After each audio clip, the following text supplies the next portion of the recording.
한국 축구 국가대표팀은 FIFA 랭킹 22위가 되었습니다. 일본이 19위, 이란이 21위, 그 다음이 바로 한국입니다. 한국과 이란의 점수 차이는 24점 정도 차이입니다. 그리고 일본과의 점수 차이는 아직도 40점이 넘는 차이가 납니다. 이 점수를 차이를 따라잡고 순위가 역전되기 위해선 내년 북중미 월드컵 성적이 정말 중요합니다. 월드컵 본선은 대회 중요도가 A매치의 뭐 5배에서 6배라고 하더라고요. 점수 계산이 몇 배가 된다는 게 바로 그 뜻입니다. 실제로 2022년 카타르 월드컵에서 일본이 독일과 스페인을 꺾으면서 랭킹 점수를 72점이나 쓸어 담았다고 합니다. 물론 코스타리카에게 패배해서 깎였지만 엄청난 점수를 끌어올렸습니다. 당연히 뭐 한국도 포르투갈을 이기면서 점수를 높였죠. 피파 랭킹은 2018년도부터 새로운 ELO 방식으로 바뀌었는데 그때부터 기준으로 하면 한국은 일본의 랭킹을 뭐 뛰어넘지 못했습니다.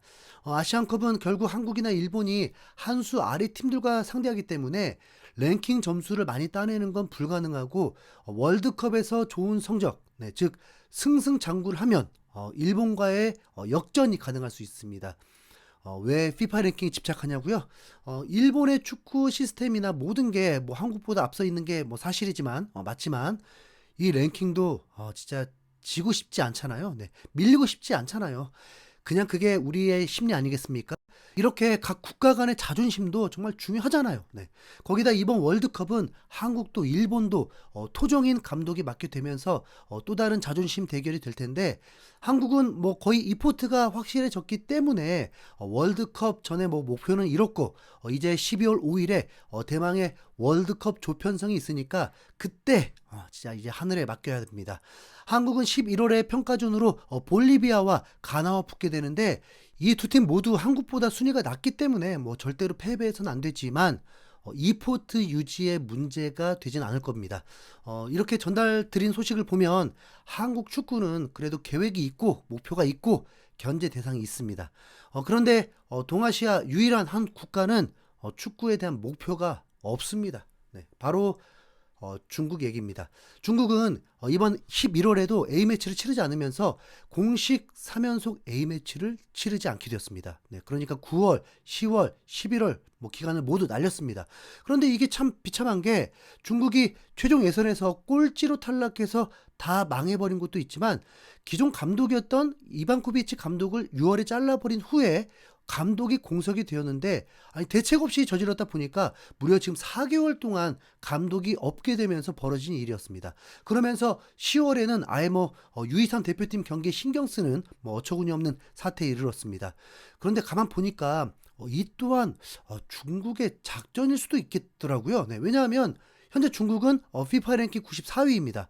보통 100위권 밖으로 밀려나게 되면 뭐 그건 팀도 아닌 걸로 취급이 되는데 중국이 또 그 날이 지금 가까이 온 상황입니다. 그러니까 중국은 어차피 이게 작전일 수 있다는 겁니다. 경기를 하지 않으면 뭐 점수가 마이너스 되는 것도 아니고 그냥 그대로 유지되거든요. 만약에 한국이 이포트 경쟁이 치열한데 점수 계산을 해보니까 가만히 있는 게 이포트에 더 유리했다면 그냥 A매치 안 하겠다 선언하는 것과 마찬가지인 것입니다. 정정당당한 스포츠 세계에서 이런 꼼수를 쓴다는 것 자체가 말이 안 되잖아요. 그런데 이 말도 안 되는 짓을 중국은 했을 확률이 높아 보입니다. 네. 중국이 이제 100위 밖으로 밀려나지 않으려는 발악이라고 봅니다. 실제로 황당한 건 지금 중국이요. 자, 중국이 FIFA 랭킹이 한 단계 올라서 93위가 되었다는 겁니다. 앞서 언급했듯이 지금 6번의 A매치를 치르지 않고도 한 계단 오른 겁니다. 네. 정말 기가 막힌 작전인 거 아닙니까? 네. 현재 100위는 아프리카 팀인데 약 20점 정도 차이가 납니다. 오히려 태국이 쫓아오면서 14점 차이라서 태국이 선전하는 순간 순위는 또 역전이 될 수도 있습니다. 네. 참고로 중국은 지금 순위가 역대 가장 낮은 순위는 아닙니다. 이미 올해 6월에는 99위까지 떨어졌었고 역사상 최저는 2013년 3월 네, 무려 109위까지 추락했던 기록입니다. 그때 감독이 바로 카마초였습니다. 카마초가 경질된 이후에 중국은 축구 굴기를 선언하면서 천문학적인 돈을 퍼붓기 시작했습니다. 알랭 페렌 감독을 거쳐서 월드컵 우승 감독이었던 마르첼로 리피에게 연봉 260억 원이라는 천문학적인 돈을 안기면서 랭킹을 겨우 70위권까지 그래도 끌어올렸습니다. 하지만 돈의 약발이 다 하자 다시 90위권으로 추락한 것입니다. 이런 가운데 중국이 4개월 만에 이제 감독을 뽑았습니다. 그런데 그 감독이 중국인 감독이 되면서 지금 논란이 터지고 있습니다. 이 감독이 누구냐면 중국 매체가 게재한 기사를 보면 수요일 중국 축구협회는 샤오 지아이를 중국 국가대표팀 신인 감독으로 선임한다고 발표했다. 샤오 지아이는 중국 국가대표팀 역사상 최초의 80년대생의 감독이 되었으며 21세기 들어서 9번째 중국인 본토 국가대표팀 감독이 되었다. 지난 6월 27일 축구협회는 월드컵 최종 예선 탈락 다음 날 이반코비치 감독과의 계약 해지를 발표했다. 이후에 축구협회는 감독 선임 작업에 착수했으며 7가지 기준을 제시했다. 전 국가대표 리는 명확한 연령 요구 조건을 볼 때 중국 축구협회는 새로운 국가대표팀 감독이 반드시 젊고 활력이 넘쳐야 하며 국제대회 지도 경험도 풍부해야 한다고 판단한 것 같다. 팀과의 적응기를 최대한 줄이려는 의도라고 분석했다. 칸나바로, 카파제, 하비에르 페레이라, 요르디 크루이프, 오스카 가르시아, 조르디 등 외국인 감독을 포함해서 무려 60명이 감독 측에 지원했다? 네. 전학 기자는 전문가 그룹이 채점 등을 통해서 평가한 결과 상위 3명은 모두 유럽 출신 감독이었다. 중국 축구협회도 이 3명의 외국인 감독을 총국에 보고했다. 하지만 총국 지도부는 자신들의 생각이 있었던 것 같고 중국인 감독의 능력을 더 믿었던 것 같다고 전했다. 샤오지아이, 리거슈 2명의 중국인 감독이 면접 단계에 진출했으며 저명한 기자인 리시안이 수요일 샤오지아이의 선임을 가장 먼저 보도했다. 이후 축구협회도 이 소식을 공식 확인했다. 네. 자, 중국의 레전드라고 지금 치켜 세운들 샤오지아의 이력을 보면요. 가관도 아닙니다. 선수 시절에 독일 1860 미넨 코트부스에서 활약하고 2002년 월드컵에 나간 레전드인 건 맞습니다. 하지만 자, 지도자 경력은 어떨까요?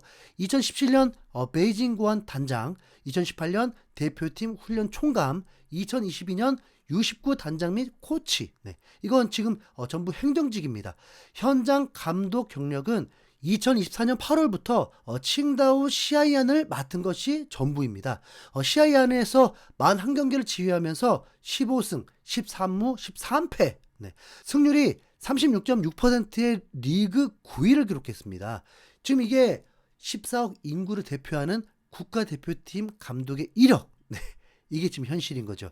이러다 보니 기대했던 중국 축구 팬들은 반응만 봐도 이미 포기 상태입니다. 누구를 선택하든 결국은 또 패배다. 시스템을 바꾸지 않는 이상 악순환만 계속되는 것이다. 돈을 아끼는 게 핵심이다. 결과는 똑같다. 우리가 축구를 포기한다는 신호인가? 이건 가장 모욕적인 선택이다. 진짜 이해가 안 된다. 베이징 고안에서도 활약도 못했고 감독으로서도 칭다오는 겨우 9위였다. 장난하는 거냐? 젊다면 무기를 들어라. 정신 개조부터 시작해라. 그만 해고 좀 해라. 인내심을 가지고 10년 동안 하게 해봐.